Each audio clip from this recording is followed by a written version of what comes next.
સ્કંદ પુરાણની કથાને આગળ વધારીએ. ભાગ 87. ઉત્તમ બુદ્ધિવાળા પોતાની સ્ત્રી કબૂતરીના આ પ્રમાણે કહેવા છતાં પણ કબૂતરે તે સ્થાન ન છોડ્યું. ત્યારે પ્રાતઃકાળે આવીને તે બળવાન બાજે કબૂતરના નીકળવાના રસ્તાને રોકી લીધો અને તેને કહ્યું કે કબૂતર, તને ધિક્કાર છે, તારામાં તો જરા પણ પરાક્રમ નથી. અરે દુર્બુદ્ધિ, કાં તો યુદ્ધ કર અથવા મારી વાત માનીને અહીંથી નીકળીને ભાગી જા. જો ભૂખથી ક્ષીણ થઈને તું અહીં મરી જઈશ તો તારે અવશ્ય નરકમાં જવું પડશે. ઉત્તમ બુદ્ધિના લોકો પુરુષાર્થનો આશ્રય લઈને સંકટથી મુક્ત થવાનો પ્રયત્ન કરે છે. આ પ્રમાણે બાજના ફટકારવા અને પત્નીએ ઉત્સાહિત કરવાથી કબૂતર પોતાના માળામાં દ્વાર પર આવીને તે બાજ સાથે યુદ્ધ કરવા લાગ્યું. બિચારું ભૂખ તરસથી પીડાતું હતું, તેથી બળવાન બાજે તેને પંજામાં પકડી લીધું અને કબૂતરીને પણ ચાંચમાં દબાવી દીધી. આ પ્રમાણે તે બંનેને પકડીને બાજ તરત જ આકાશમાં ઉડી ગયો. ત્યારે કબૂતરીએ કહ્યું કે નાથ, આ સ્ત્રી છે એવું સમજીને તમે મારી વાતની ઉપેક્ષા કરી, તેથી જ આજે આ સ્થિતિને પ્રાપ્ત થયા છો. હું શું કરું, અબળા છું, પરંતુ હજી પણ હું તમારા હિતની વાત કહું છું. તમે કોઈ વિચાર કર્યા વિના જ એનું પાલન કરો. જ્યાં સુધી હું આની ચાંચમાં પડી છું અને જ્યાં સુધી આ પૃથ્વી પર પહોંચીને સ્વસ્થ થઈ જતો નથી, ત્યાં સુધી તમે પોતાને આની ચુંગાલમાંથી છૂટવા માટે આ શત્રુના પંજામાં ચાંચ મારો. પત્નીની આ વાત સાંભળીને કબૂતરે એવું જ કર્યું. પછી તો પગમાં પીડા થવાથી બાજ ઘણીવાર સુધી ચીચી કરતો રહ્યો. એટલામાં જ કબૂતરી તેના મુખમાંથી છૂટી ગઈ. આ બાજુ પગની આંગળીઓ શિથિલ થઈ જવાથી કબૂતર પણ છૂટીને પડી ગયો. તેથી બુદ્ધિમાન પુરુષે વિપત્તિમાં પણ કદી પ્રયત્ન છોડવો ન જોઈએ, કેમ કે ઉદ્યમી પુરુષ દુર્બળ હોય તો પણ સફળતાને વરે છે. તેથી મનીષી પુરુષ વિપત્તિ કાળમાં પણ ઉદ્યમની પ્રશંસા કરે છે. ત્યાર પછી તે બંને પક્ષી કાલયોગથી મુક્તિપુરી અયોધ્યામાં સરયુના કિનારે મૃત્યુ પામ્યા. તેમનામાંથી કબૂતર તો વિદ્યાધર થયો. તે મંદારદામાનો પુત્ર હતો અને તેનું નામ પરિમલાલય હતું. તે બાલ્યાવસ્થાથી જ શિવભક્તિમાં તત્પર થયો. તેણે મન ઇન્દ્રિયોને સંપૂર્ણપણે વશ કરી લીધા હતા. ભગવાન ત્રિલોચનનું શરણ લેવાથી પુનર્જન્મના અભ્યાસવશ તેણે એવો નિયમ કરી લીધો કે જ્યાં સુધી શરીર સ્વસ્થ છે, જ્યાં સુધી ઇન્દ્રિયો શિથિલ થઈ નથી, ત્યાં સુધી કાશીમાં ભગવાન ત્રિલોચનની પૂજા કર્યા વિના હું જમીશ નહીં. આવી પ્રતિજ્ઞા લઈને તે પરિમલ લઈ દરરોજ કાશીમાં ત્રિલોચનના દર્શન કરવા માટે આવતો હતો. ત્યાં પેલી કબૂતરી પણ પાતાળમાં નાગરાજના ઘરમાં કન્યા રૂપે ઉત્પન્ન થઈ. તેનું નામ રત્નાવલી રાખવામાં આવ્યું. તેની બે સખીઓ હતી, જેમાંથી એકનું નામ પ્રભાવતી અને બીજુંનું નામ કલાવતી હતું. આ બંને સદા રત્નાવલીની સાથે રહેતી હતી. તે કન્યાએ પોતાના પિતાને શિવભક્તિમાં તત્પર જોઈને એવો નિયમ લીધો કે હું દરરોજ મારી બંને સખીઓને સાથે કાશીમાં ત્રિલોચનની પૂજા કર્યા પછી જ મૌન વ્રતનો ત્યાગ કરીશ, અન્યથા નહીં. આ પ્રમાણે તે નાગકન્યા પોતાની બંને સખીઓની સાથે દરરોજ કાશીમાં આવતી અને ત્રિલોચનની પૂજા કરી પાછી ચાલી જતી. એકવાર વૈશાખ મહિનાના ત્રીજના દિવસે ઉપવાસ કરીને રાત્રે નૃત્ય, ગીત અને કથા દ્વારા જાગરણ કરીને રત્નાવલીએ ચોથના દિવસે પ્રાતઃકાળે સુપીલપીલા તીર્થમાં સ્નાન કર્યું અને ત્રિલોચન દેવની પૂજા કરી. ત્યાં જ રંગમંડપમાં સૂઈ ગઈ. તે સમયે શુદ્ધ કપૂર જેવા ગોરા અંગવાળા જટા મુકુટધારી શશિભૂષણ ભગવાન ત્રિલોચન તે લિંગમાંથી પ્રગટ થઈને બોલ્યા કે કન્યાઓ, તમે બધા ઉઠો. ત્યારે તેમણે ઉઠીને જેમના આવવાની કોઈ સંભાવના નહોતી તે ભગવાન ત્રિલોચનને પ્રત્યક્ષ જોયા અને તેમણે લક્ષણોથી ઈશ્વર જાણી તેમના ચરણોમાં વંદન કર્યા. ભગવાનના દર્શનથી તેઓ કુમારીઓના મુખ પર પ્રસન્નતા છવાઈ ગઈ અને તે ગદગદ કંઠે ભગવાન શિવની સ્તુતિ કરવા લાગી. હે શંભો, આપનો જય હો. હે ઈશાન, આપનો જય હો. હે સર્વવ્યાપી અને સર્વ કંઈ આપનાર પ્રભુ, આપનો જય હો. ત્રિભુવનને ઉત્પન્ન કરનારા તથા ભક્તોને આધીન રહેનારા પ્રમથનાયક, આપનો જય હો. પ્રણતજનોને સર્વ કંઈ આપનારા પ્રભુ, આપનો જય હો. સર્વ વિધિઓના જ્ઞાતા વિધાતા પણ આપની સ્તુતિ કરવામાં કુશળ નથી. હે નાથ, આપની સ્તુતિ કરવામાં બૃહસ્પતિની વાણી પણ કુંઠિત થઈ જાય છે. હે સર્વજ્ઞ, હે સ્વામીન, વેદો પણ આપને યથાર્થ રૂપે જાણતા નથી. આપ અનાદિ અને અનંત છો. મન આપનું મનન કરી શકતું નથી. આપને નમસ્કાર છે, નમસ્કાર છે, નમસ્કાર છે. હે ત્રિલોચન, આપને નમસ્કાર છે. હે ત્રિવિષ્ટપ, આપને નમસ્કાર છે.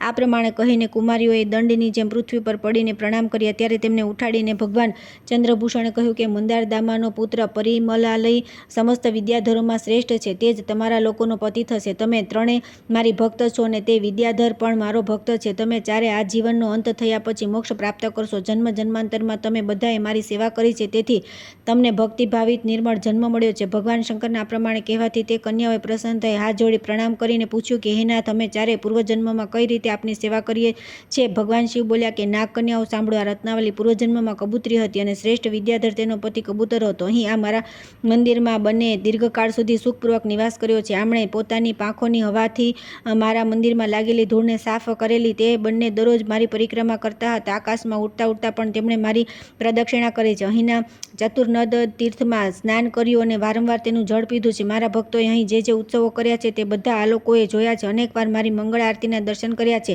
અને કાનોથી મારા નામામૃતનું શ્રવણ કર્યું છે. જોકે તેમનું મૃત્યુ મારી સમીપ થયું નથી, છતાં એમણે કાશીની પ્રાપ્તિ કરાવનાર અયોધ્યામાં પ્રાણ ત્યાગ કર્યા છે. અયોધ્યામાં મૃત્યુ થવાથી જ આ રત્નદ્વીપ નાગકન્યા થઈ છે અને આનો પતિ કબૂતર વિદ્યાધર થયો છે. તમારામાં આ જે પ્રભાવતી અને કલાવતી છે તે બંને તેમના અગાઉના ત્રીજા જન્મમાં મહર્ષિ ચારણ્યની પુત્રીઓ હતી. તે બંનેને પરસ્પર બહુ પ્રેમ હતો અને બંને શીલ અને સદાચારથી સંપન્ન હતી. તેમના પિતા ચારણ્ય આમુષ્યાળના પુત્ર નારાયણ સાથે આમના લગ્ન કર્યા હતા. નારાયણ જ્યારે કિશોરાવસ્થામાં હતા ત્યારે એક દિવસ તેઓ વનમાં સમિધા લેવા માટે ગયા.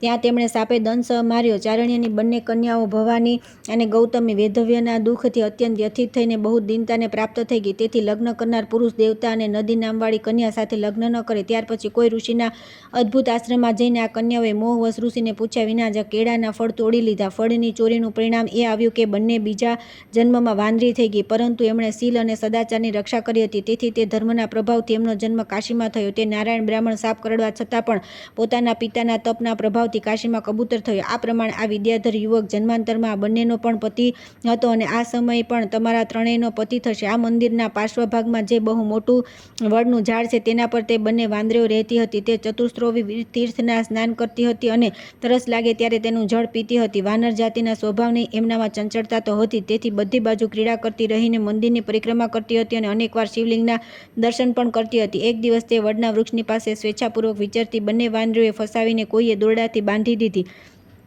ત્યાર પછી કાળવશ તેમનું મૃત્યુ થઈ ગયું. કાશીના નિવાસનું પુણ્ય અને ભગવાન ત્રિલોચનની સેવા અને પ્રદક્ષિણા વગેરેના પુણ્યથી તે બંને નાગકુમારી થઈ. હવે ત્રણેય વિદ્યાધર કુમાર પરિમલ લયને પ્રતિરૂપે પ્રાપ્ત કરી સ્વર્ગના ભોગોનો ઉપભોગ કરશો અને અંતમાં કાશીમાં આવીને અહીં મૃત્યુને પામીને મુક્તિને પ્રાપ્ત થશો. કાશીમાં આવીને જો થોડું પણ શુભ કર્મ કર્યું હોય તો તેનું ફળ નિશ્ચય મોક્ષ જ થાય છે. ત્રણેય લોકમાં કાશીપુરી સર્વશ્રેષ્ઠ છે. કાશીમાં પણ ઓમકારેશ્વર લિંગ સર્વશ્રેષ્ઠ છે. ઓમકારેશ્વરથી પણ શ્રેષ્ઠ ત્રિલોચન લિંગ છે. હું તેમાં સદા સ્થિત રહીને મારા ભક્તોને મોક્ષ પ્રદાન કરું છું. તેથી કાશીમાં સર્વથા પ્રયત્ન કરી ભગવાન ત્રિલોચનની પૂજા કરવી જોઈએ. આ પ્રમાણે કહીને દેવેશ્વર ભગવાન શિવ મંદિરની અંદર ચાલ્યા ગયા. તે કન્યાઓ પણ પોતાની ઘેરે ચાલી ગઈ અને ત્યાં માતાને બધી વાત કહી કૃતકૃત્ય થઈ ગઈ. ત્યાર પછી એક દિવસ વૈશાખ માસમાં મહાયાત્રાનો સમય આવ્યો. તેમાં વિદ્યાધર અને નાગ ત્રિલોચન મહાદેવની સમીપ વિરજ મહાક્ષેત્રમાં એકત્ર થયા. પછી ભગવાનના વરદાનથી પરસ્પર કુળનો પરિચય પૂછીને તે નાગોએ પોતાની ત્રણેય કન્યાઓને વિદ્યાધર કુમાર પરિમાલ લયની સાથે પરણાવી દીધી. આ લગ્નથી 3 પુત્રવધૂઓ પ્રાપ્ત કરી વિદ્યાધર રાજ મંદારદામાં બહુ પ્રસન્ન થયા. આ બાજુ નાગરાજ રત્નદ્વીપ ભુજંગરાજ પદ્મી અને ફણિન્દ્ર ત્રિશિક પણ પરિમાલ લઈને જમાઈ રૂપે પ્રાપ્ત કરીને બહુ સંતુષ્ટ થયા. આ વિવાહોત્સવને સંપન્ન કરી બધા સ્વજનો ભગવાન ત્રિલોચલિંગના ગૌરવનું વર્ણન કરતા રહીને પોતપોતાના લોકમાં ચાલ્યા ગયા. શ્રીમાન વિદ્યાધર પરિમાલ લયે તે નાગ કન્યાઓની સાથે પર્યાપ્ત સુખ ભોગવ્યા પછી કાશીમાં આવી ભગવાન ત્રિલોચનની સેવામાં સંલગ્ન થયા અને ત્યાં મધુર ગીત ગાતા રહીને પત્નીઓ સહિત તેમનો ત્રિલોચન લિંગમાં લય થઈ ગયો. સ્કંદજી કહે છે કે કળિયુગમાં ભગવાન ત્રિલોચનનો મહિમા મહાદેવજી ગુપ્ત રાખ્યો છે. તેથી જેમનામાં સાત્વિક ભાવની ઉણપ છે તેવા લોકો તે શિવલિંગની ઉપાસના કરતા નથી. ત્યાર પછી આવે છે કેદારેશ્વર લિંગની મહાત્મય કથા. પાર્વતીજી બોલ્યા કે હે કરુણા નિધાન, હવે પોતાના ભક્તો પર કૃપા કરીને કેદારનું મહાત્મય કહો. શ્રી મહાદેવજીએ કહ્યું કે પાર્વતી, પ્રાચીન કાળની વાત છે. ઉજ્જૈની પુરીથી એક બ્રાહ્મણ અહીં આવ્યા હતા. પિતાએ તેના ઉપનયન સંસ્કાર કરી દીધા હતા અને તે બ્રહ્મચર્યનું વ્રતનું પાલન કરતા હતા. કાશીપુરીનું બધી બાજુથી અવલોકન કરીને તેને મનમાં બહુ પ્રસન્નતા થઈ અને તેણે હિરણ્યગર્ભ નામના આચાર્ય પાસે પાશુપત નામના ઉત્તમ વ્રતની દીક્ષા લીધી. તેનું નામ વશિષ્ઠ હતું. હિરણ્યગર્ભનો તે શિષ્ય બધા પાશુપતોમાં શ્રેષ્ઠ થયો. દરરોજ હરપાપ નામના કુંડમાં પ્રાતઃકાળે સ્નાન કરીને 3 સમય તે શિવલિંગની પૂજા કરતો હતો. તે દરરોજ વિભૂતિથી સ્નાન કરતો, આખા શરીરે વિભૂતિ લગાવતો હતો. તે શિવલિંગ તથા ગુરુમાં ભેદ માનતો ન હતો. વશિષ્ઠની ઉંમર 12 વર્ષની હતી તે સમયે તે પોતાના ગુરુની સાથે કેદાર તીર્થની યાત્રા કરવા માટે હિમાલય ગયો. હરિસિદ્ધાર પર્વત પર જઈને તપસ્વી વશિષ્ઠના ગુરુ હિરણ્યગર્ભનું મૃત્યુ થઈ ગયું. તે સમયે ભગવાન શંકરના પાર્ષદ આવ્યા અને અન્ય તપસ્વીઓની સામે જ હિરણ્યગર્ભને વિમાનમાં બેસાડીને પ્રસન્નતાપૂર્વક કૈલાસધામમાં લઈ ગયા. આ જોઈને તપસ્વી વશિષ્ઠે બધા લિંગોમાં કેદારલિંગને શ્રેષ્ઠ માન્યો. ત્યાર પછી કેદાર ક્ષેત્રની યાત્રા પૂરી કરી તે કાશીપુરીમાં પાછો આવી ગયો. અહીં આવીને તેણે પ્રતિજ્ઞા કરી કે હું જ્યાં સુધી જીવિત રહીશ ત્યાં સુધી કાશીપુરીમાં નિવાસ કરતો રહીને દરેક ચૈત્ર માસની પૂર્ણિમાએ ભગવાન કેદારના અવશ્ય દર્શન કરીશ. આ નિશ્ચય અનુસાર તેણે બહુ જ આનંદપૂર્વક બ્રહ્મચર્યનું પાલન કરી કાશીમાં નિવાસ કરતા રહીને હિમાલયના કેદાર તીર્થની 61 યાત્રાઓ પૂરી કરી. ત્યારબાદ ચૈત્ર માસ નજીક આવતા તેમણે ફરી બહુ જ ઉત્સાહ સાથે યાત્રાનો પ્રારંભ કર્યો. જો કે તેના માથાના વાળ ધોળા થઈ ગયા હતા અને શરીર પર વૃદ્ધાવસ્થાનો પૂરો પ્રભાવ પડી ચૂક્યો હતો. તથા તેના સાથી તપસ્વીઓ તેને કરુણાપૂર્ણ હૃદય યાત્રાએ જતા રોક્યો પણ હતો. છતાં સ્થિર ચિત્તવાળા વશિષ્ઠનો ઉત્સાહ ઓછો ન થયો. તેણે વિચારી લીધું કે કદાચ રસ્તામાં મૃત્યુ થશે તો ગુરુજીની જેમ મારી પણ સદગતિ થશે. હે દેવી, તપસ્વી વશિષ્ઠના મનની આ દ્રઢતા જોઈને હું તેના પર બહુ સંતુષ્ટ થયો અને સ્વપ્નમાં તેને દર્શન આપી કહ્યું કે દ્રઢવત, હું તમારા પર બહુ પ્રસન્ન છું.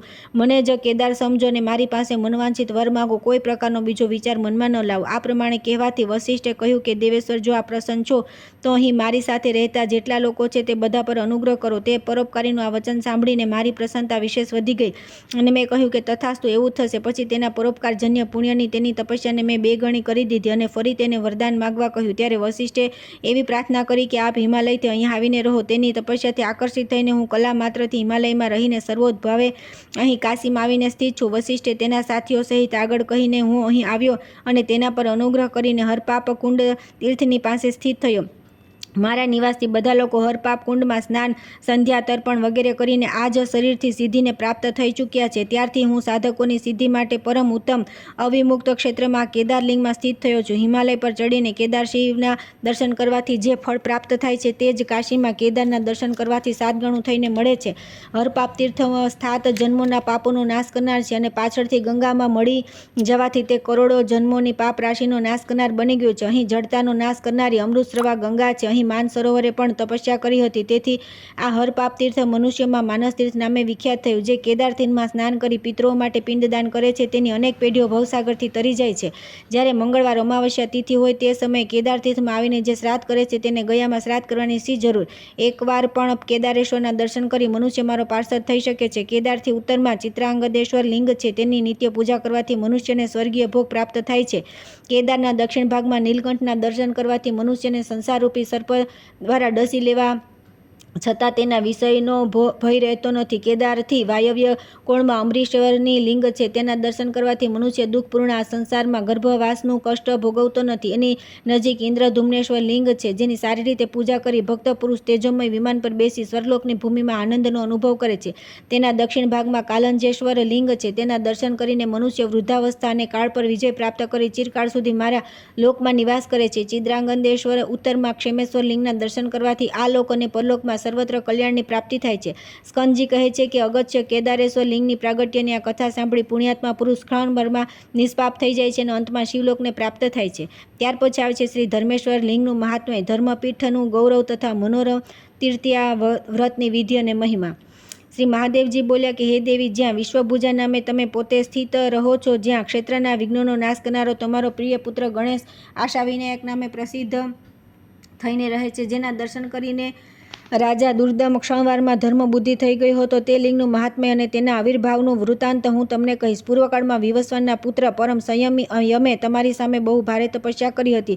મારા દર્શનની તીવ્ર ઈચ્છાથી તેમણે તપસ્યા કરતા એક દિવ્ય ચતુર્યુગ પૂરો કરી નાખ્યો. તેમના તપથી સંતુષ્ટ થઈ હું તેમને વરદાન આપવા ગયો અને મેં કહ્યું કે સૂર્યનંદન વર માગો. ત્યારે યમરાજ મને પ્રણામ કરીને સ્તુતિ કરવા લાગ્યા. યમરાજ બોલ્યા કે હે કારણોના પણ કારણ શિવ, આપને નમસ્કાર છે. આપનું રૂપ કારણથી રહિત અને કાર્યથી ભિન્ન છે. આપને નમસ્કાર છે. આપનું સ્વરૂપ નિરાકાર છે, છતાં સમસ્ત રૂપ આપના છે. તમે પરમાણુ સ્વરૂપ તથા પર કારણ અને અપર કાર્ય છો. કોઈ પણ આપનો પાર પામી શકતું નથી. સંસારરૂપી મહાસાગરથી આપ જ સર્વને પાર ઉતારનારા એવા આપ ભગવાન ચંદ્રશેખરને નમસ્કાર છે. આપનો બીજો કોઈ ઈશ્વર નથી. આપ જ સંપૂર્ણ જગતના ઈશ્વર છો. આપ ગુણોથી રહિત છો તો પણ સમસ્ત ગુણ આપના જ સ્વરૂપ છે. આપ કાળ અને પ્રકૃતિથી પર છો તો પણ આપ કાળ અને પ્રકૃતિ રૂપ છો. આપને નમસ્કાર છે. હે અનંત શક્તિ, આપ જ મોક્ષપદ પ્રદાન કરનારા તથા આપ જ મોક્ષરૂપ છો. આપ જ આત્મા પરમાત્મા અને ચરાચર જગતના અંતરાત્મા છો. આપના વડે જ જગતની ઉત્પત્તિ થઈ છે. આપ સાક્ષાત જગત સ્વરૂપ છો. આ જગતનું આપનું જ છે. આપ જ એના એકમાત્ર બંધુ છો. આપ જ બ્રહ્મા વિષ્ણુ અને શિવરૂપા થઈ આ વિશ્વનું સર્જન, પાલન અને સંહાર કરો છો. આપને નમસ્કાર છે. વૈદિક માર્ગ પર ચાલનારા પુરુષો માટે જ મૃડ રૂપ છો અને વેદ વિરુદ્ધ પથ પર ચાલનારા લોકોના માટે આપ ભીમ અત્યંત ભયંકર છો. હે શામ સદાશિવ, આપ ભક્તો માટે કલ્યાણકારી શંકર છો. જેમના મન અને વચનમાં નમ્રતા છે એવા પુરુષોના માટે આપ શિવ સ્વરૂપ છો. જે આપના ચરણાવિંદોનું શરણ લે છે એવા ભક્તોને માટે આપ શ્રીકંઠ છો. તેમના પર આવેલા વિપત્તિરૂપ હળાહળ વિષને પી જનારા છો. હે શાંત શંભો શંકર છે. હે ચંદ્રકલા વિભૂષણ, હે પિનાકપાણ, હે સર્પોને આભૂષણ રૂપે ધારણ કરનારા આપને નમસ્કાર છે. હે પ્રભુ, તે જ ધન્ય છે જે આપની ભક્તિ કરે છે. તે જ પુણ્યાત્મા છે જે આપની પૂજા કરે છે. હે અનંત શક્તિ, મારા જેવો અલ્પ બુદ્ધિ આપની સ્તુતિ કઈ રીતે કરી શકે? પ્રાચીન વેદવાણી માટે પણ જે અગમ્ય છે એવા આપની સ્તુતિ કેવળ માત્ર નમસ્કાર જ છે. સ્કંદજી કહે છે કે આ પ્રમાણે કહીને યમરાજે ઓમ નમઃ શિવાય આમંત્રણનું ઉચ્ચારણ કરતા રહી ભગવાન શંકરને હજારો વાર પ્રણામ કર્યા. ત્યાર પછી પરમેશ્વર શિવે યમરાજને નમસ્કાર રોકીને આ પ્રમાણે વરદાન આપ્યું. સૂર્યનંદન, તમે કર્મ અને સ્વરૂપથી તો ધર્મ જ છો, નામથી પણ ધર્મરાજ થઈ જાઓ. આજથી તમે સમસ્ત ચરાચર પ્રાણીઓના ધર્મ અધર્મના નિર્ણયમાં મારા દ્વારા નિયુક્ત થઈ મારી આજ્ઞાથી સર્વનું શાસન કરો. તમે દક્ષિણ દિશાના અધિપતિ અને સમસ્ત જીવોના કર્મના સાક્ષી થાઓ. ઉત્તમ અને અધમ મનુષ્ય તમારા દેખાડેલા માર્ગથી જ કર્માનુસાર ગતિ પ્રાપ્ત કરે. હે ધર્મ, મારી ભક્તિ સાથે તમે જ અહીં મારા લિંગ વિગ્રહની આરાધના કરી છે તેના દર્શન, સ્પર્શ અને પૂજનથી મનુષ્યને શીઘ્ર સિદ્ધિ પ્રાપ્ત થશે. જે વિશુદ્ધ બુદ્ધિવાળો પુરુષ તમારી આગળ આ ધર્મતીર્થમાં સ્નાન કરીને એકવાર પણ ધર્મેશ્વરના દર્શન કરશે તેના સમસ્ત પુરુષાર્થોની સિદ્ધિ તેનાથી દૂર નથી. જે મનુષ્ય કાર્તિક માસની શુક્લ પક્ષની અષ્ટમી તિથિએ ઉપવાસ કરી ધર્મેશ્વર તીર્થની યાત્રા કરશે તથા રાત્રિ જાગરણ કરશે તે ફરી આ પૃથ્વી પર જન્મ નહીં લે. આ પ્રમાણે કહીને પરમ સુખદાયક ભગવાન શિવે પોતાના હાથ વડે ધર્મરાજનો સ્પર્શ કર્યો. તેમના સ્પર્શના સુખથી આનંદમગ્ન થઈને ધર્મરાજે મહાદેવજીને કહ્યું કે હે સર્વજ્ઞ, હે કરુણા નિધાન, હે ઈશ્વર, જ્યારે આપના પ્રત્યક્ષ દર્શન થઈ ગયા ત્યારે મારે બીજા કોઈ વરદાનની શી જરૂર છે? હે નાથ, જેમને વેદ પણ સારી રીતે જાણતા નથી તથા વેદ પુરુષ બ્રહ્મા અને વિષ્ણુ પણ જાણતા નથી તેમની પાસે પણ જો હું વરદાનને યોગ્ય છું તો એ જ પ્રાર્થના કરું છું કે આ જે પક્ષીઓના મધુર ટહુકા કરતા બચ્ચા છે કે જેમનો મારી સામે જન્મ થયો છે તેમની ઉત્પત્તિ સમયે રોગથી પીડિત થઈને એમની માતા શુકી મૃત્યુ પામી અને એમના પિતા શુકને બાજ ખાઈ ગયો. અને હે અનાથનાથ, મારા દ્વારા રક્ષિત આ અસહાય બચ્ચાને આપ વરદાન આપો. હે અગત્ય, આ પ્રમાણે ધર્મરાજનું પરોપકારયુક્ત નિર્મળ વચન સાંભળીને શંકરજીએ તે પક્ષીઓને બોલાવ્યા અને કહ્યું કે પક્ષીઓ તમે બોલો, તમારા માટે ક્યું વરદાન આપું? પક્ષી બોલ્યા કે સંસાર બંધનનો નાશ કરનાર હે પરમેશ્વર, આપને નમસ્કાર છે. હે અનાથોના નાથ, હે સર્વજ્ઞ, હે ત્રિનેત્ર, અમે પક્ષીઓનીમાં જન્મ લઈને પણ જે આપના પ્રત્યક્ષ દર્શન કરી શક્યા છીએ તથા આપની કૃપા દ્રષ્ટિને પાત્ર થઈ શક્યા છીએ એનાથી ચઢિયાતું મનોવાંછિત વરદાન બીજું શું હોઈ શકે છે? હે ગિરી, સંસારમાં ઉદ્યમ કરનારા લોકોને સદા સેંકડો લાભ મળ્યા કરે પરંતુ સર્વોત્તમ લાભ તો એ જ છે કે આપના પ્રત્યક્ષ દર્શન થાય. હે નાથ, આ જે કંઈ દેખાય છે તે બધું ક્ષણભંગુર છે. એકમાત્ર આપ જ અવિનાશી છો અને આપની આરાધના પણ અક્ષય છે. આ તપસ્વી દ્વારા કરાયેલી આપના શ્રીલિંગની પૂજા જોવાથી આજે અમને અમારા વિચિત્ર કરોડો જન્મનું સ્મરણ થઈ રહ્યું છે. હે મહેશ્વર, અમે દીર્ઘકાળ સુધી દેવયોનિનું સુખ પણ પ્રાપ્ત કર્યું છે. લીલાપૂર્વક હજારો દિવ્યાંગનાઓનો ઉપભોગ પણ કર્યો છે. અસુર, દાનવ, નાગ, રાક્ષસ, કિન્નર, વિદ્યાધર અને ગંધર્વોની યોનિ પણ અમે પ્રાપ્ત કરી છે. મનુષ્ય યોનિમાં જન્મ લઈને રાજ્યનો ઉપભોગ પણ કર્યો છે. જળમાં જળચર અને સ્થળમાં સ્થળચર પણ અમારે થવું પડ્યું છે. પરંતુ હે શંભો, આ યોનિથી તે યોનિમાં અને તે યોનિથી કોઈ ત્રીજી યોનિમાં ભટકતા રહી અમને ક્યાંય પણ લેશ માત્ર સુખ મળ્યું નથી. આ વખતે ધર્મેશ્વરના દર્શનથી અને સૂર્યનંદર યમની તપસ્યારૂપી અગ્નિની જ્વાળાથી તમારા પાપ બળી ગયા અને અમે આપના પ્રત્યક્ષ દર્શન કરી કૃતકૃત્ય થઈ ગયા છીએ. હે ભગવાન, હવે આપ અમને તે જ્ઞાન પ્રદાન કરો જેથી માયાના બંધનમાં બંધાયેલા અમે બધા તેમાંથી મુક્ત થઈ જઈએ. અમારે ઇન્દ્ર, ચંદ્ર તથા અન્ય કોઈ દેવતાનો લોક જોઈતો નથી. આપનું સામીપ્ય પ્રાપ્ત થવાથી અમે બધા લોકની સ્થિતિને સારી રીતે જાણી ગયા છે. સમયાનુસાર આપના આનંદવન કાશીમાં શરીરનો ત્યાગ કરવો સંસાર બંધનના વિનાશનું કારણ તથા પરમ ઉત્તમ જ્ઞાન છે. હે પ્રભુ, તિર્યક યોનિમાં પડેલા અમે પક્ષી પણ ધર્મરાજની તપસ્યાથી વિકલ્પહીન જ્ઞાનને પાત્ર થઈ ગયા છે. તે પક્ષીઓની આ વાત સાંભળીને મહાદેવજીએ ધર્મપીઠના ગૌરવનું વર્ણન કરતા કહ્યું કે આ ત્રિલોકનગરમાં કાશી જ મારું રાજભવન છે અને તેમાં પણ મોક્ષ લક્ષ્મી વિલાસ નામનું મંદિર ધર્મેશ્વરનું સ્થાન મારા માટે અત્યંત સુખપ્રદ સ્થાન છે. આ શિવાલયના બહાને આનંદકંદનું કોઈ અકુર પૃથ્વીમાંથી પ્રગટ થયું છે. ઉપનિષદની વાણી દ્વારા જે નિરાકાર પરબ્રહ્મનું વર્ણન કરવામાં આવ્યું છે તે જ હું કહું છું. મારા ભક્તો પર કૃપા કરી સાકાર રૂપે પ્રગટ થયો છું. એનાથી દક્ષિણ દિશામાં મોક્ષ લક્ષ્મીના ધામ સ્વરૂપે મારો મંડપ છે. તેમાં હું સદા સ્થિત રહું છું. આ મારું સભા મંડપ છે. તે સ્થાન નિર્વાણ મંડપના નામથી પ્રસિદ્ધ છે. ત્યાં એક ઋચાનો પણ સારી રીતે જપ કરનાર મનુષ્ય સંપૂર્ણ વેદોના પાઠનું ફળ મળે છે. જે મુક્તિ મંડપમાં ષડ અક્ષર મંત્રનું એકવાર પણ ઉચ્ચારણ કરી લે છે તેને રુદ્રાધ્યાયના કોટીવાર જપ કર્યાનું ફળ મળે છે. જે ત્યાં નિષ્કામ ભાવે મારા મંદિરમાં ધર્મશાસ્ત્ર, પુરાણ અને ઇતિહાસનો પાઠ કરે છે તે મારા લોકમાં નિવાસ કરે છે. મારા મંદિરથી પૂર્વ ભાગમાં જે જ્ઞાન મંડપ છે ત્યાં સદા મારું ધ્યાન કરનાર સત્પુરુષોને હું જ્ઞાનનો ઉપદેશ આપું છું. અહીં કાશીમાં ડગલે ડગલે અનેક સિદ્ધપીઠ છે પરંતુ ધર્મપીઠની શક્તિ કોઈ જુદી જ છે. તે સર્વશ્રેષ્ઠ છે. જ્યાં આ નાના સુક્ષાવક રક્ષા કરોનો ઉચ્ચારણ કરતા રહીને મારા સદુપદેશથી નિર્મળ જ્ઞાનના પાત્ર બની ગયા. હે સૂર્યનંદન ધર્મ, આજથી હું તમારા આ ઉત્તમ તપોવન ધર્મેશ્વર પીઠનો કદી ત્યાગ કરીશ નહીં. જુઓ, મારી કૃપાથી આ શુક પક્ષી દિવ્ય વિમાન પર બેસીને મારા પરમ ધામમાં જઈ રહ્યા છે. દેવેશ્વર ભગવાન શંકરના આ પ્રમાણે કહેતા જ કૈલાસ શિખર જેવું એક વિશાળ દિવ્ય વિમાન આવી પહોંચ્યું. તે નિર્મળ પક્ષી દિવ્ય રૂપ ધારણ કરીને તે જ વિમાન પર બેઠા અને ધર્મરાજને પૂછીને કૈલાસ પર્વત પર ચાલ્યા ગયા. અગસ્ત્ય તે આશ્ચર્યજનક વૃત્તાંતને જોઈને જગદંબા પાર્વતીએ કહ્યું કે હે મહાદેવ, હે મહેશ્વર, આ ધર્મપીઠનું આ મહાત્મય જાણીને હું આજથી ધર્મેશ્વરની સમીપમાં જ નિવાસ કરીશ. જે સ્ત્રી અથવા પુરુષ આ ધર્મેશ્વર લિંગમાં ભક્તિ રાખનાર હશે તેમની મનોવાંછિત કામનાઓને હું સદા સ્થિર કરીશ. મહાદેવજી બોલ્યા કે દેવી, આ તમે બહુ સારો નિશ્ચય કર્યો. અહીં તમે વિશ્વભુજાના નામે પ્રસિદ્ધ થશો. જે અહીં તમારી પૂજા કરશે તે સમસ્ત ભોગોથી સંપન્ન તથા સર્વમાન્ય થશે. મનોરથ તૃતીયા ચૈત્ર શુક્લ તૃતીયાના દિવસે જે તમારી ભક્તિપૂર્વક આરાધના કરશે મારા અનુગ્રહથી તેના સંપૂર્ણ મનોરથો સિદ્ધ થશે. પૂર્વકાળમાં પુલોમ કન્યા ઇન્દ્રાણીએ કોઈ મનોરથની પ્રાપ્તિ માટે બહુ ભારે તપસ્યા કરી, પરંતુ તેમણે તપસ્યાનું ફળ ન મળ્યું. ત્યારે તેમણે ભક્તિ અને પ્રસન્નતા સાથે કોકિલા જેવા મધુર સ્વરમાં રહસ્યભર્યું ગીત ગાઈને મારી આરાધના કરી. મૃદુ મધુર તાલસ્વર યુક્ત તાન માત્રા અને કલાથી વિશિષ્ટ તે જ્ઞાન દ્વારા મને ભારે પ્રસન્નતા થઈ. મેં તેની પાસે જઈને કહ્યું કે પુલોમ નંદિની, હું તમારા આ સુમધુર ગીત અને મારા શ્રી વિગ્રહના પૂજનથી પ્રસન્ન છું. તમે કોઈ વરદાન માગો. સચી બોલી કે હે દેવેશ, જો આપ પ્રસન્ન છો તો જે બધા દેવતાઓમાં માન્ય, સુંદર અને યજ્ઞકર્તાઓમાં શ્રેષ્ઠ હોય તે જ મારા પતિ થાય. આપ મને મારી ઈચ્છા અનુસાર રૂપ, સુખ અને આયુષ્ય પ્રદાન કરો. આપના અર્ચા વિગ્રહથી મારી પૂજામાં ઉત્તમ ભક્તિ સદા બની રહે અને મારું પાતિવ્રત કદી નષ્ટ ન થાય. પુલોમા પુત્રી શચીના મનોરથને સાંભળીને મહાદેવજીએ કહ્યું કે તમને વ્રતનું અનુષ્ઠાન કરવાથી બધા મનોરથો પ્રાપ્ત થશે. મનોરથ તૃતીયા નામનું જે વ્રત છે તેના પાલનથી મનોરથની સિદ્ધિ થશે. 20 ભુજાઓથી સુશોભિત વિશ્વભુજા નામના ગૌરીદેવી તે વ્રતના અધિષ્ઠાત્રી દેવી છે. તેમની પૂજા કરવી જોઈએ. દેવીને આગળ વરદાયક આશા વિનાયકનું પણ પૂજન કરવું જોઈએ. ચૈત્ર શુક્લ દ્વિતીયાએ દંત ધાવન વગેરે કરીને સાયંકાલીન નિયમોનું પાલન કર્યા પછી વધારે તૃપ્તિપૂર્વક ભોજન ન કરીને થોડો આહાર લેવો. ત્યાર પછી આ પ્રમાણે નિયમ ગ્રહણ કરવો. માતા વિશ્વભુજા દેવી, તમારી પ્રસન્નતા માટે કાલે પ્રાતઃકાળે હું ક્રોધને જીતીને ઇન્દ્રિયોને સંયમમાં રાખીને અસ્પૃશ્ય વસ્તુઓના સ્પર્શથી દૂર કરીને વ્રતમાં જ મન લગાવી પવિત્રતાપૂર્વક મનોરથ તૃતીયા નામના વ્રતનું અનુષ્ઠાન કરીશ. આમાં મારા મનોરથની સિદ્ધિ માટે તમે સદા મારી સમીપ રહો. બુદ્ધિમાન પુરુષે પ્રાતઃકાળે ઉઠી શૌચાદિથી નિવૃત્ત થઈ અશોક વૃક્ષનું દાતણ કરવું, પછી સ્નાનાદિ ક્રિયા પૂરી કરીને આખો દિવસ ઉપવાસ કરો. ત્યાર પછી સાયંકાળે સ્નાન કરી શુદ્ધ વસ્ત્ર ધારણ કરીને ગૌરીજીની પૂજા પ્રારંભ કરવી. સર્વપ્રથમ ગણેશજીની પૂજા કરી તેમને ઘીમાં બનાવેલા પૂરી, માલપુવા, ઘેવર વગેરેનો ભોગ અર્પણ કરવો. ત્યાર પછી સુંદર ફૂલોથી વિશ્વભુજા દેવીની પૂજા કરવી. પહેલાં કંકુનો ચાંદલો કરી નૈવેદ્ય, ધૂપ, અગર વગેરેથી દેવીની પૂજા કરીને એકવાર દેવીના પ્રસાદનું ભોજન કરવું. આ પ્રમાણે ચૈત્રની ત્રીજ પૂરી થઈ ગયા પછી વૈશાખથી ફાગણ સુધી દરેક મહિનાની શુક્લ ત્રીજના દિવસે આ વ્રત કરવું. જાંબુ, અંઘેડો, ખેર, ચમેલી, આંબો, કદમ, પીપળ, ઉમરડો, ખજૂરા, બીજોરા, લીંબુ અને દાડમ આ 11 પ્રકારનું વૈશાખથી ફાગણ સુધી ક્રમશઃ દાતણ કરવું. સિંદૂર, અગરું, કસ્તુરી, ચંદન, લાલ ચંદન, ગોરોચન, દેવદારૂ, પદ્માક્ષ અને આ 2 પ્રકારની હળદર અને દારૂ હળદર તથા યક્ષકર્દમ આ બધા દ્વારા ક્રમશઃ વૈશાખ વગેરે મહિનાઓમાં વ્રતમાં દેવીને ચાંદલો અનુલેપન કરવો જોઈએ. જો ઉપર જણાવેલી બધી વસ્તુઓ ન મળે તો દરેક મહિનામાં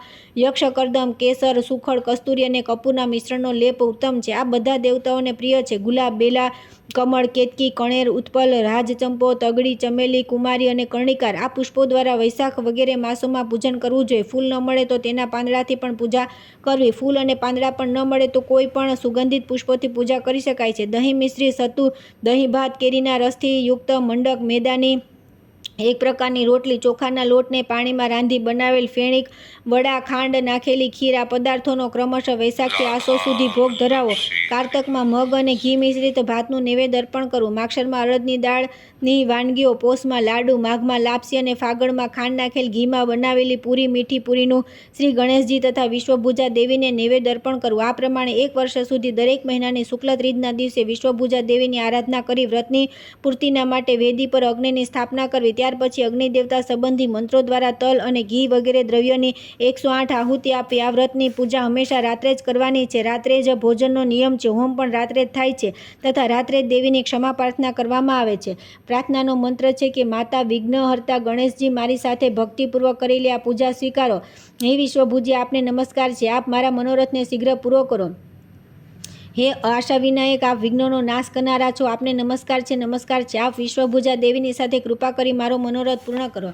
આ બંને મંત્રોનું ઉચ્ચારણ કરી ગૌરી ગણેશની પૂજા કરવી જોઈએ. વ્રતના માટે ક્ષમા પ્રાર્થના કરી પલંગ, ગાદલું, તકિયો, દીપક અને દર્પણનું દાન આપવું જોઈએ. આચાર્યની પ્રાર્થના કરવી. હે મા ભગવાન, મેં મનોરથ તૃતીયાનું વ્રત કર્યું તેમાં જે ન્યૂનતાધિકતાનો દોષ આવી ગયો હોય તે દૂર થઈને તમારા વચનથી મારું આ વ્રત પૂર્ણ થઈ જાય. આ પ્રમાણે આચાર્યની આજ્ઞા અને આશીર્વાદ લઈ ગામની સીમા સુધી તેમને પહોંચાડવા જવું. યથાશક્તિ બીજાને પણ દાન આપવું. પછી પોતાના પરિવાર સાથે રાત્રે પ્રસન્નતાપૂર્વક ભોજન કરવું. પ્રાતઃકાળે ચતુર્થીના દિવસે 4 કુમાર અને 12 કુમારીઓને ભોજન કરાવીને ગંધ, પુષ્પ, માળા વગેરેથી તેમની પૂજા કરવી. આ પ્રમાણે આ નિર્મળ વ્રત પૂર્ણ થાય છે. મનોરથ તૃતીયાનું આ વ્રત કરવાથી જેનો જે મનોરથ હોય તે પૂર્ણ થાય છે. આ ઉત્તમ વ્રતને સાંભળીને પુલોમ કુમારી કુમારી સચીએ તેનું પાલન કર્યું. એનાથી તેમની મનોવાંછિત કામના સિદ્ધ થઈ. જે બુદ્ધિમાન પુરુષ મન લગાવીને આ પુણ્યમય કથાને સાંભળે છે તે શુભ બુદ્ધિને પ્રાપ્ત થાય છે અને સર્વ પાપોથી મુક્ત થઈ જાય છે. ત્યાર પછી આવે છે વીરેશ્વર લિંગની મહિમાના પ્રસંગમાં રાજા અમિત્રજીત અને મલયગંધિનીનું ચરિત્ર. પાર્વતીજીએ કહ્યું કે હે મહેશ્વર, મેં વીરેશ્વર લિંગનો બહુ ભારે મહિમા છે એવું સાંભળ્યું છે. કાશીમાં તે શ્રેષ્ઠ લિંગનો આવિર્ભાવ કઈ રીતે થયો એ મને જણાવો. મહાદેવજી બોલ્યા કે હે મહાદેવી, પૂર્વકાળમાં અમિત્રજીત નામે એક પ્રસિદ્ધ રાજા હતા. તે મોટા ધર્માત્મા, સત્વગુણ સંપન્ન, પ્રજાને પ્રસન્ન રાખનારા, યશસ્વી, ઉદાર, ઉત્તમ, બુદ્ધિમાન તથા બ્રાહ્મણોને દેવતાની જેમ માનતા હતા. સદા યજ્ઞાંત સ્નાન કરવાના કારણે તેમના કેશ ભીના જ રહેતા હતા. તેઓ વિનયશીલ, નીતિજ્ઞ, સંપૂર્ણ કર્મોમાં કુશળ, સમસ્ત વિદ્યાઓમાં પારંગત, ગુણવાન, ગુણીજન પર સ્નેહ રાખનારા, કૃતજ્ઞ, મૃદુભાષી, પાપ કર્મોથી વિમુખ, સત્યવાદી, અત્યંત પવિત્ર, મિતભાષી અને જીતેન્દ્રિય હતા. તેમણે ભગવાન વાસુદેવના યુગલ ચરણોમાં પોતાના મનને પરોવીને ઇતિભીતિથી રહિત નિષ્કંટક રાજ્ય કર્યું. હે શિવે, તે પરમ ભાગ્યશાળી રાજાના રાજ્યમાં દરેક મહેલની અંદર ભગવાનના ઊંચા ઊંચા મંદિર હતા. ત્યાંના દરેક મંદિરમાં ગોવિંદ, ગોપ, ગોપાલ, ગોપીજન મનોહર, ગોદાપાણે, ગુણાતીત, ગુણાઢ્ય, ગરુડધ્વજ, કમાલાપતે, કૃષ્ણ, કેશવ, કમલાક્ષ, કમલાભય નાશન, પુરુષોત્તમ, પાપારી, પુંડરીક લોચન, પીતાંબરધારી, પદ્મનાભ, પરાત્પર, જનાર્દન, જગન્નાથ, જાહ્નવી, જળની જન્મભૂમિ, જીવ, જન્મહર, જજંગ, પુકા, ઘનાશન, નામ જપ કરનારાઓના પાપ રાશિનો નાશ કરનાર, શ્રીવત્સ, વક્ષ, શ્રીકાંત, શ્રીકર, શ્રીનો નિધે, શ્રીરંગ, શાંગ, ધનુષધારી, શૌર્ય, સીતાંશુ, લોચન, દામોદર, દેવકી, હૃદયાનંદ, નાગરાજની શૈયા પર શયન કરનાર, વિષ્ણુ, વૈકુંઠ, નિલય, વિષ્ટસ્ત્રવા, વિશ્વક્સેન, વનમાલિન, ત્રિવિક્રમ, ત્રિલોકીશ, ચક્રપાણી અને ચતુર્ભુજ વગેરે પવિત્ર નામોનું કીર્તન થતું હતું. સ્ત્રી, વૃદ્ધ, બાળક અને ગોપાલ બધાના મુખેથી ભગવાન નામનું ઉચ્ચારણ થતું હતું. જ્યાં ત્યાં બધી જગ્યાએ ભગવાન વિષ્ણુની મનોહર લીલા કથા સંભળાતી હતી. ઘેર ઘેર તુલસીના બગીચા હતા. ભગવાન લક્ષ્મીપતિના પવિત્ર અને વિચિત્ર ચરિત્રોની ચર્ચા થતી હતી. મહેલની દિવાલો પર શ્રીહરિના વિચિત્ર ચરિત્રોને ચિત્રકારોએ અંકિત કર્યા હતા. ભગવત કથા સિવાય ત્યાં બીજી કોઈ વાત સંભળાતી નહોતી. તે રાજાના ભયથી શિકારીઓ હરણો પર બાણ ચલાવતા ન હતા, કેમ કે તે હરણ શ્રીહરિના નામનો એક અંશ ધારણ કરે છે. તેથી તે વનમાં સુખપૂર્વક વિચરતા હતા. કોઈ માછલી અને માંસ ખાનાર મનુષ્ય પણ તે રાજાના ભયથી કદી માછલી, કાચબા અને વરાહ વગેરેનો વધ કરતા ન હતા.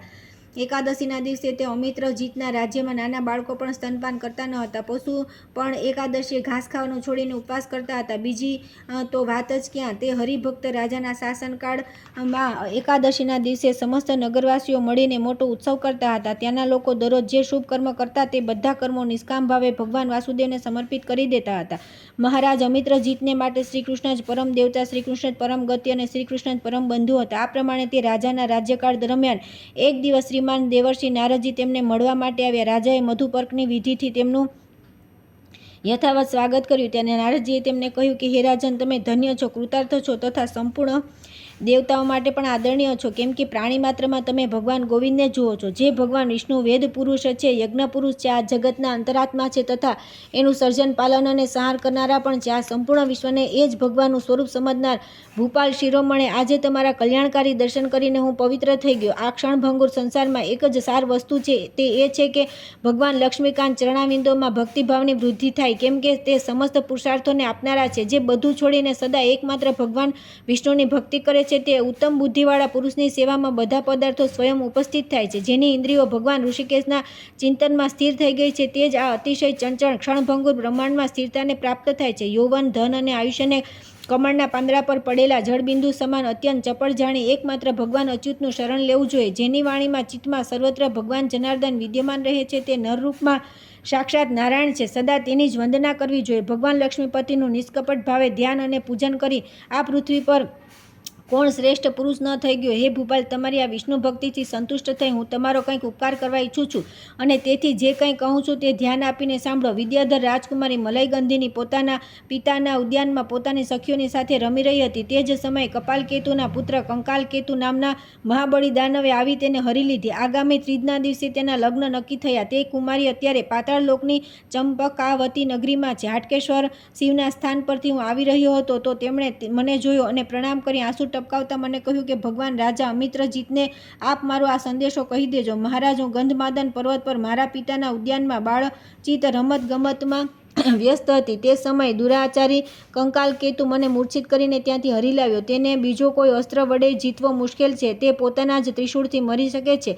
એ સિવાય યુદ્ધમાં તેને પરાજિત કરવો અસંભવ છે. જો કોઈ કૃતજ્ઞ વીર મારા આપેલા ત્રિશૂળથી આ દુષ્ટ દાનવને મારીને મને અહીંથી લઈ જાય તો મારા પર મોટો ઉપકાર થશે. જો તમે અહીં આવીને મારો ઉપકાર કરવા ચાહતા હો તો અવશ્ય આવો અને તે દુષ્ટ દાનવના હાથમાંથી મારો ઉદ્ધાર કરો. મને પણ ભગવતી જગદંબાએ વરદાન આપ્યું છે કે બેટી પરમ બુદ્ધિમાન વિષ્ણુ ભક્ત પુરુષ તમારી સાથે લગ્ન કરશે. તૃતીયા તિથિ સુધી દેવીનું આ વરદાન જે રીતે સત્ય થઈ શકે તેવો પ્રયત્ન કરો. તમે માત્ર નિમિત્ત માત્ર થઈ જાઓ. હે રાજન, આ પ્રમાણે મલયગંધિનીના વચનથી હું તમારી પાસે આવ્યો છું. તમે વિષ્ણુ ભક્તિ પરાયણ, તરુણ અને બુદ્ધિમાન છો.